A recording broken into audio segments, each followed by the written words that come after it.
Prior to Hello that, and I welcome to was the on Mom Instagram, Manual. but not. Motherhood doesn't come with I was instructions, but it posting, should. We I are would on a say, mission to highlight probably ordinary moms five doing times. Like I was extraordinary really things to on build the there, but ultimate not. mom manual. I did Every not week, think I have of the myself as distinct an honor of speaking with influencer. women But about the then I lessons have they've people learned and asking the me inspiration that got questions and them to asking me where where they you are got today. this, Join and us for then a conversation eventually that I will was spark like, maybe this creativity, is what I'm provide supposed to actionable be tips, doing. and celebrate the ordinary and And so extraordinary in moments of motherhood. 2021, The Mom Manual after I starts had now. my fifth.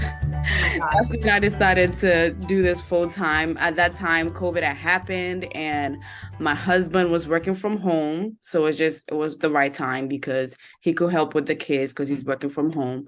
So yeah, that's when I started to take it more seriously. Yeah, So from like a hobby to a profession. yes. And I think as I interview women, so often people don't set out to be an influencer. It just naturally falls in their lap. And Yeah. I can say, nobody has ever asked me where I bought something, where I got something. Nobody wants my opinion. But if we are on social media and we have any followers, we are an influencer. So you Yeah. started noticing people were saying, where'd you get this? Where'd you buy this? How do I do this? And then what does that mean to go from just a casual person on social media to an influencer or a content creator? Like what does that jump look like? Mine was different because my husband was taking care of the bills and everything. So when I was transitioning from hairstylist to being a full-time content creator, I knew my husband could take care of home. But I know people who they're working full-time and they're trying to take that jump. Yeah. And it's hard because I would say you'd have to make that choice. Right. Like it's a hard choice. Sometimes it works out for people, other times it does not work out. So you'd have to take that leap of faith. So That's you the had a little less pressure because the financial, it wasn't that you had to monetize this. It was yeah, just you could do it for fun. Okay. right. So after you start saying, I'm going to take this more seriously or really try to become a content creator, do you start reaching out to brands? Do brands reach out to you? What does that look like to take that Um, next Usually brands start reaching out to you, but usually it's not the brands that want to pay you. step? Yeah. It's usually the brands that want to gift you or Yep. scammers. Oh So no. yeah. So if you really want to make money, it's better to pitch to the companies and to have them come to you. But if they do come and if they're gonna pay you, then yeah. But for me, I started pitching and then putting myself on platforms like influencer marketing platforms where they're marketing me to brands. So Got that's, it. that's what really, yeah, that's So what do helped. you have like an agent now, or do you still handle those interactions? Yeah, I don't have an agent yet. We Yeah. plan on getting one Yes. because it I can love be that. really hard because having to, I have six kids and having to juggle that and create content and, be a wife, it can be really hard. So yeah, we're definitely looking into getting an agent to Yeah. handle it and a manager as well. Right now, my husband is managing me, but he's also working. So What does he do for work? he's on IT, big data.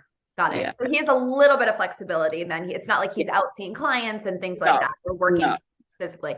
That no. makes sense. And from a brand side, I am the founder of Dreamland Baby. What we do is we will gift depending on the how many followers people have and how much engagement they have. And then as the influencer is bigger and their engagement is stronger, then we will, reach out with a paid opportunity. Some people are like a one-time payment. Sometimes people are affiliates, meaning we will send them the product and then every sale they make, they'll get a portion of commission. So I would say nobody is going to just go into, okay, be an influencer and tomorrow I'm going to be getting these upfront huge payments like we see. But I will say, I mean, there are influencers that we pay $10,000-$20,000 for a single post. And it's crazy. Oh yeah, it's crazy. But they have such an engaged, loyal following. And these are Yeah, women that's who have been true. doing this for, 10 years, that when they discuss a product, the followers now are exposed to it and they come to our website and they make their own decision, obviously, but it's a recommendation from somebody they trust. And what we have also found is as influencers or content creator, you can use those words interchangeably, as they get bigger, they become more and more selective because they need to keep their authenticity. Because if they start just saying, oh, I love this shampoo and I love that lotion and I love this sleep sack, then all of a sudden nobody believes what they say and then their engagement dips, right? So it's a fine kind of line being an influencer. But tell us about, you have 6 children. And today, what we really wanted to get into in the bulk of this conversation, and if you guys follow Estelle on Instagram, you'll really see that she is talking all about being a mom and home and family. So she's going to tell us today how to make sure all her kids feel loved. So give us your tips and tricks for having 6 kids and making sure they're all getting that individual, fulfilled attention. So last year I tried doing the one-on-one with my kids and it was draining. It was fun while I was with them, but I don't have time to do that one-on-one. So I decided to just go with the flow because my kids are always coming to me asking for something. So I was like, okay, what about just being there for them when they need me? Like just putting your phone down, putting work aside, and just being there for them. So that's what I've been doing, and just like speaking into them. And if I have a teenager now, and so if she tells me things that are going on at school, I'll like relate to her, tell her about my high school experience, and advise her. Like, I just want to be there for them. I recently saw a video about a lady talking about how women who have more than 2 kids are selfish.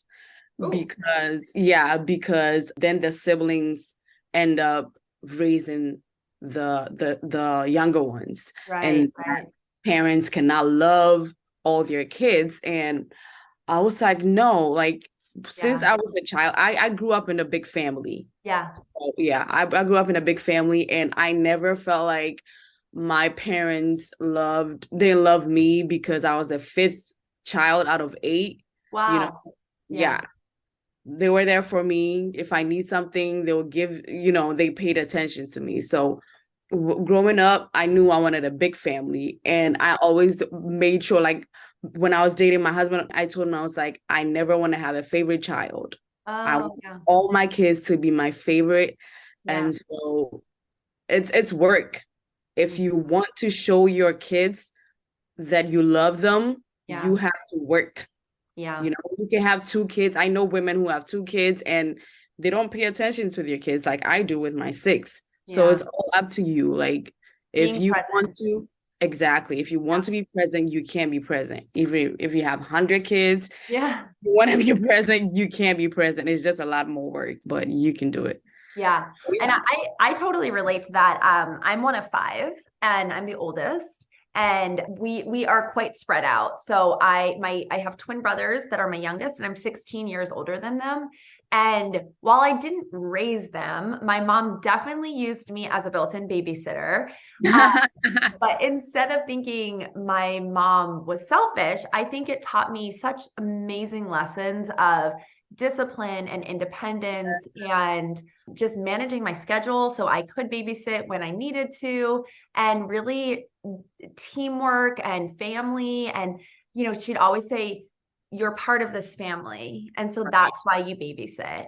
And, I remember sometimes I would think, oh, I wish I didn't have any siblings. And I had some friends who had 2 kids in their family. And I remember when I turned 16, they, got a newer car, and I got just this hand-me-down car from my grandmother. And I said, why didn't I get a new car? Like, my 2 best friends at the time. And my mom said, because I have to put 5 kids through college. And I remember being so resentful of my siblings then. So, but overall, being in a big family, I think, is amazing. I have 4 children and I have 3 stepkids. So we have 7 total. And it is very hard to give everybody that individual attention. And I too tried to do the one-on-one, and it became like, at first it was like, oh, you'll come to Target with me, or you'll come grocery shopping with me.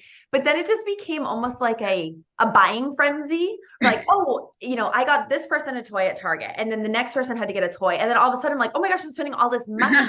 And the kids, they come with me, but they just want something. So that Right. didn't feel great either. Do you have any kind of, it sounds like you don't have a particular schedule. You said you're more go with the flow, but do you have moments where, like, my son plays lacrosse and I volunteered to be the assistant coach?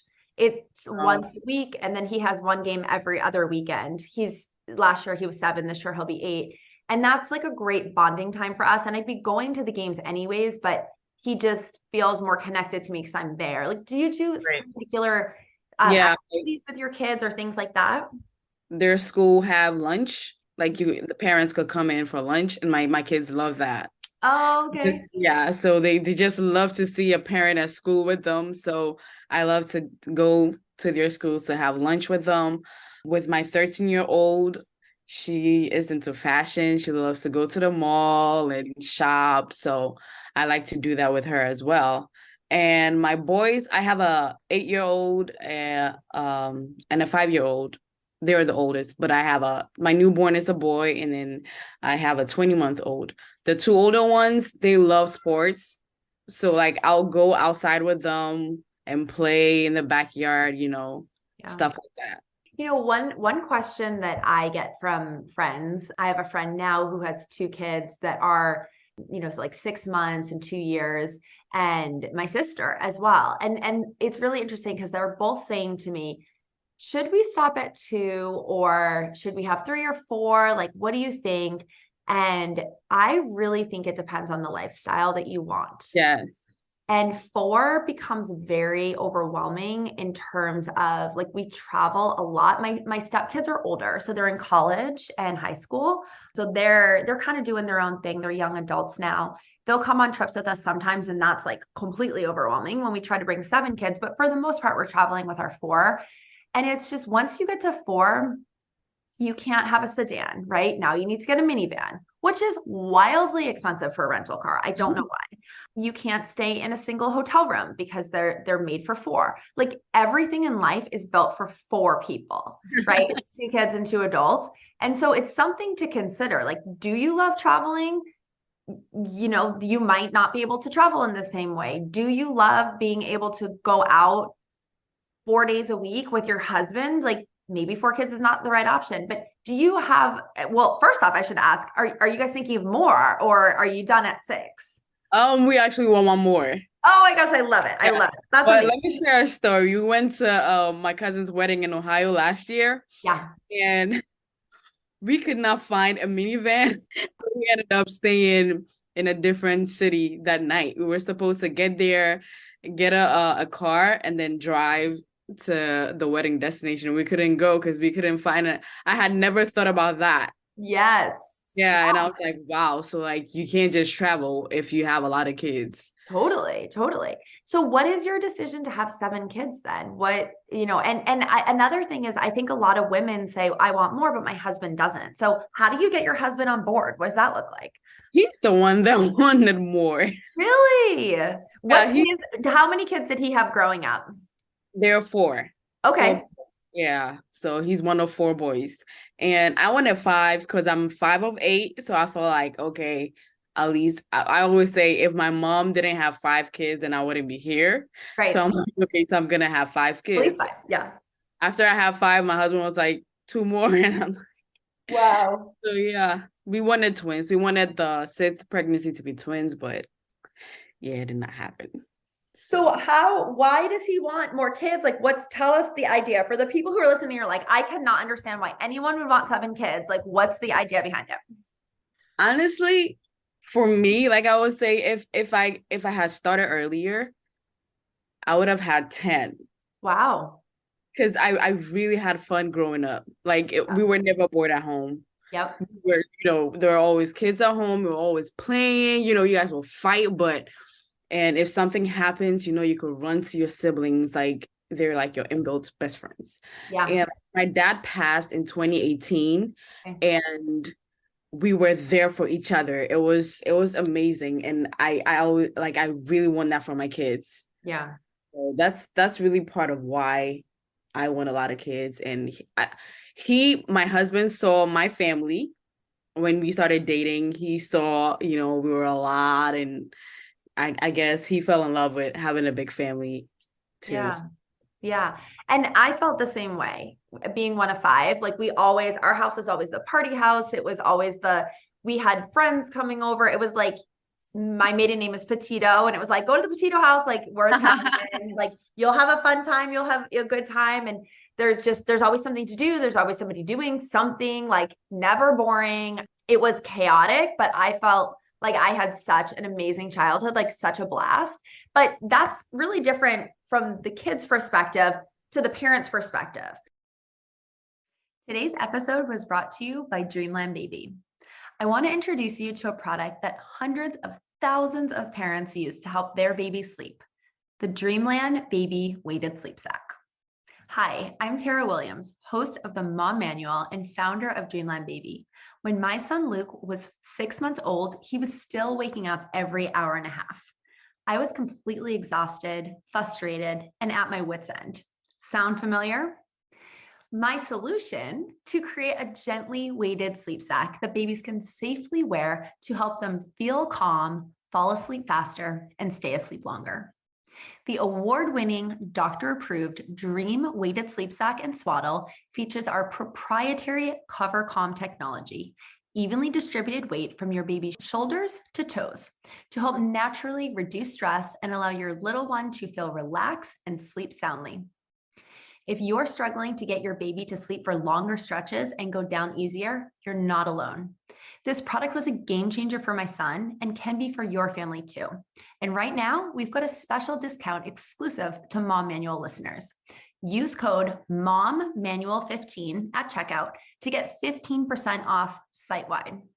Isn't it time for you to invest in rest?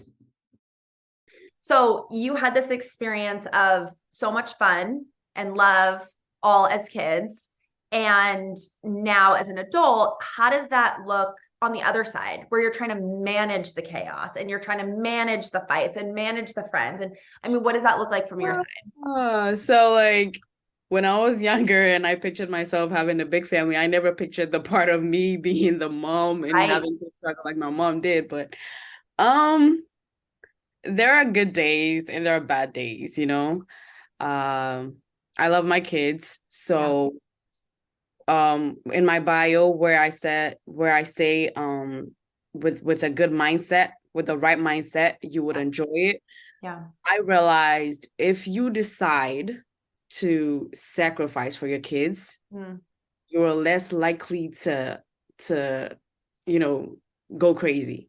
For example, I'm hungry, I want to eat, but my kids are throwing a tantrum because my toddler is throwing a tantrum because she wants to go out to play. Right. And my daughter, she's 2. She loves to go out to play. But let's say I have the newborn and I'm hungry. So I decide, okay, I'm just going to sacrifice eating right now, go out to play with her till she calms down, then I'll come back to eat. Yeah. Instead of, I'm going to eat and you could cry. Yeah. And then, it's just going to be a whole lot of chaos. So I just learned to just decide, once you become a mom, you have to sacrifice. Your life, your time is not your time anymore.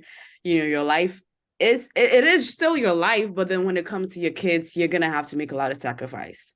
And I think that's if you have 1 kid or 10 kids, like your life is gonna radically change. You can no longer sleep in on a Saturday. You can no longer just go out for a drink with a friend if you feel like it. Like, you have somebody at home. What about shifting gears a little bit to the financial side? So I had my first daughter when I was 25, and I had a lot of friends at that time that were, they had maybe 1 or 2 kids, or they were thinking about their family, and they were saying, oh, I'd love to have more kids, but we just financially can't afford it. I live in the Bay Area outside of San Francisco. It's extremely expensive here. And I remember at the time, I didn't even consider that. Like, I never thought, okay, at some point they're going to want to be in, now my daughter plays competitive soccer. My other one's in competitive dance. My son's in lacrosse. Like, there's preschool, diapers, formula. Like, I never considered that. I never thought about that. And I think growing up, like I grew up very middle class, upper middle class, I would say, but we were not rich or wealthy by any means, but we always had enough. It was never, I never felt insecure where my next meal was going to come from. We lived in the same house my whole life. My parents still live there. My parents are married. So there was never, I never heard them fighting about money. So it just didn't even occur to me. But now that we're in it, I'm like, oh my gosh, it is so expensive. So how do you respond when someone says, how can you even afford the food for 6 kids? We were not always, financially stable. So my husband got a really good job when I was pregnant with my 4th. Okay. Prior to that, it was paycheck to paycheck. Like it was hard. So we already knew it was hard. And I remember when we were pregnant with our 4th, people were like, you guys are crazy. Like you can't, like you guys, we lived with his family at the time. We couldn't even afford our own place at the time. Yeah. But I'm a Christian. Yeah. So we have a lot of faith. And I would always tell God, I mean, the Bible says to be fruitful and multiply, right? So I'm like, okay, God, I'm obeying your word. So you have to, give me the money so I could take care of the kids. So that's really been my thing. I'm like, God, the more kids I have for you, the more you have to take care of us. So that's like people, it's just I can't really advise people to have more kids even though they're not financially stable, because I just can't. You'd have to take that risk. We took the risk. We were crazy, we were just crazy. We just really wanted the kids, and thank God it's worked out. But it is so you had the faith it would work out. You had the faith. And did you consider at the time, we're living with my in-laws, like we don't have the means to provide for these kids, but we're still going to keep having kids? And was it more like the faith that the money will come, or was it not even really a consideration? Like we're going to have this big family and it will just work out. I think at the time we had faith that, it would work out, because we like growing up, my dad, he worked with United Nations. So we were 8 kids and he could take care of us because he was making good money. So I'm like, okay, God, like, you did it for my dad, you could do the same. So do you feel like you make any type of like sacrifices financially with the kids? For example, I mean, I could share mine. So we, I have a lot of friends here that put their kids in preschool that's $1,000 a month. And I drive 20 minutes each way to bring my son to the high school, because at the high school, they have a preschool program that is 4 days a week for 4 hours, and it's $100 per month.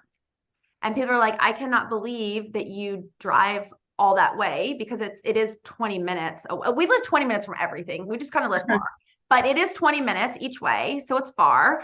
And they're like, that's so weird that you bring him there. And, the high school kids is who teaches him. And I just said, I don't feel like my 4-year-old needs to be at a Montessori preschool for $1,000 a month. And if I had one child, sure, why not? Right? Like if I had the money to do that, okay. But I have 4 kids and 3 stepkids. So we have 7 children that, we want to be able to put through college. And I'd rather be able to spend that money to like go on a vacation or something like that.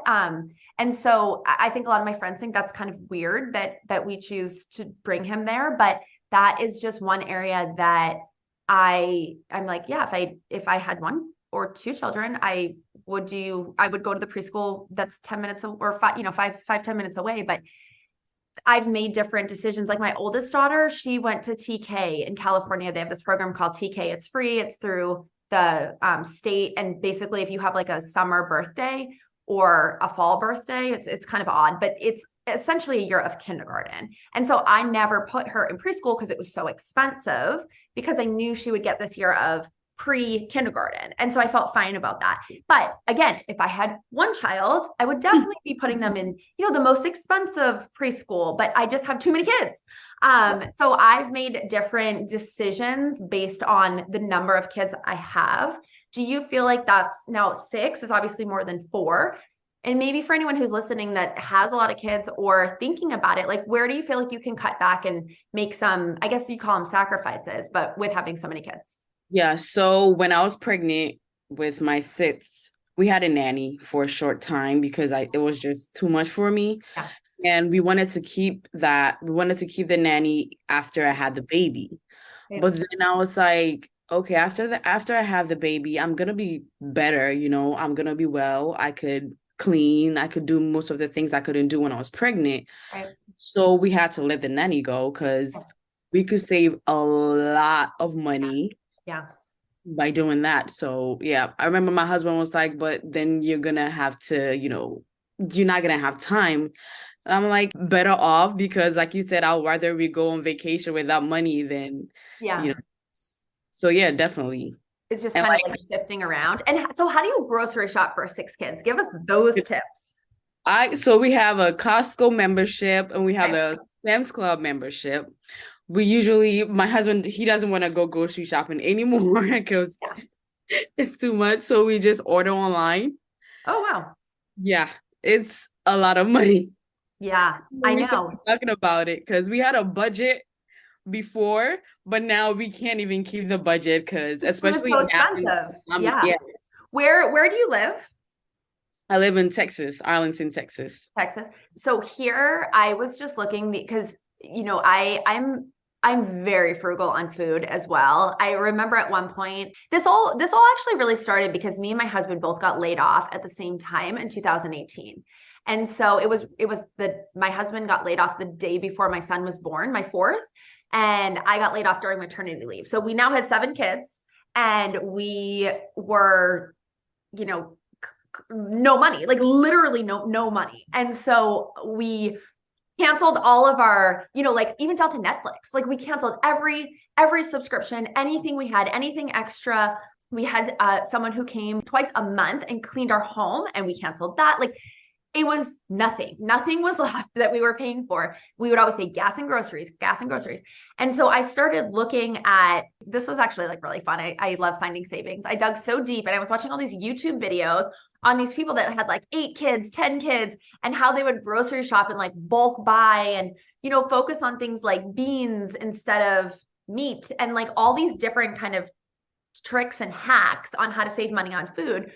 But the one thing that everybody said is that you have to get organic milk because no matter if you're saving organic milk and organic chicken, because the hormones that is going into those, like everything else, like yes, organic's amazing, but chicken and milk. So it's always something I've done.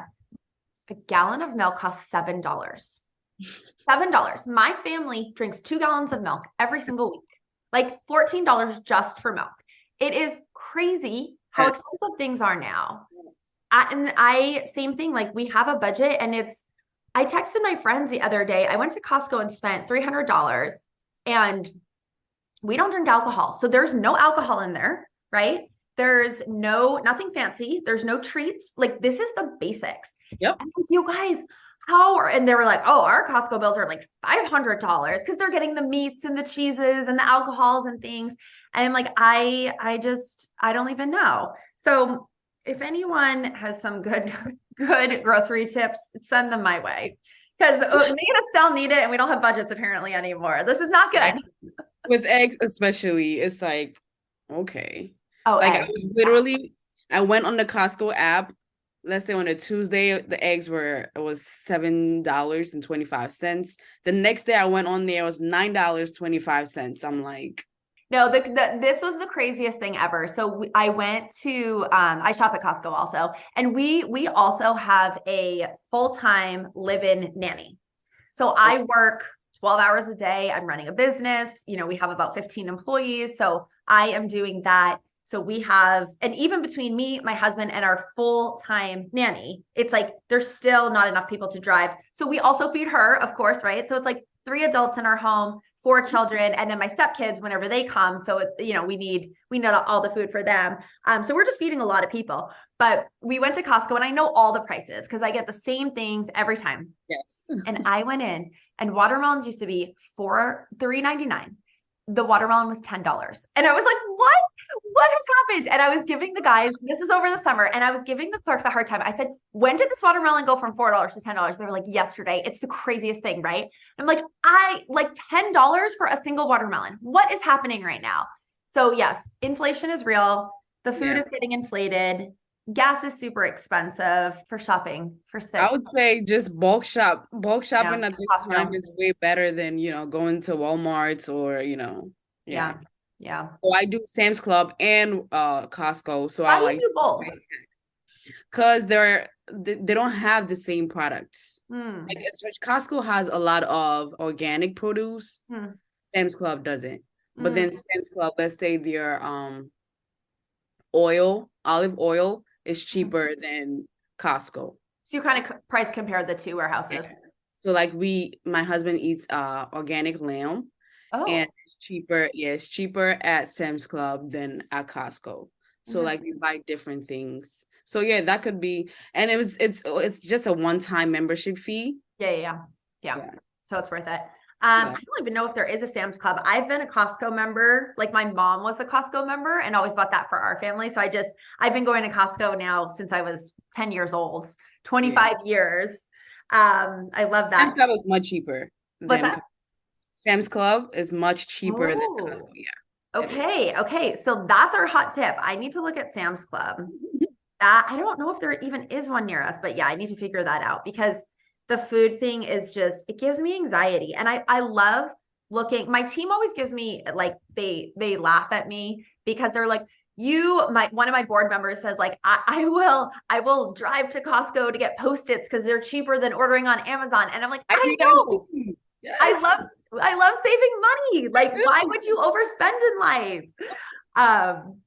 Estelle, this has been such a fun conversation. Any last minute thoughts on just making your kids feel loved and juggling that time with them? If you can, do the one-on-one. I keep talking about my teenager because, she's at that stage. She really wants to feel, all the love. So she wants to go to the spa. She wants to have girl time. Yeah, she's an expensive girl. Yeah. But yeah, like you could just whatever they're interested in. Like you were saying, your son, you're a coach. Yeah. Like I said, my sons love sports. So like I'll look for sports events to go with them, or they like to go to the trampoline park. I go with them. We were there on Sunday and I'll be on the trampoline with them. We were having like competitions, just have time with your kids, just be with them and they will know you love them because, your time is for them. Yeah. Meeting them where they're at and being present. That's what I'm hearing from you. And I mean, I feel like that's the goal of every mom. And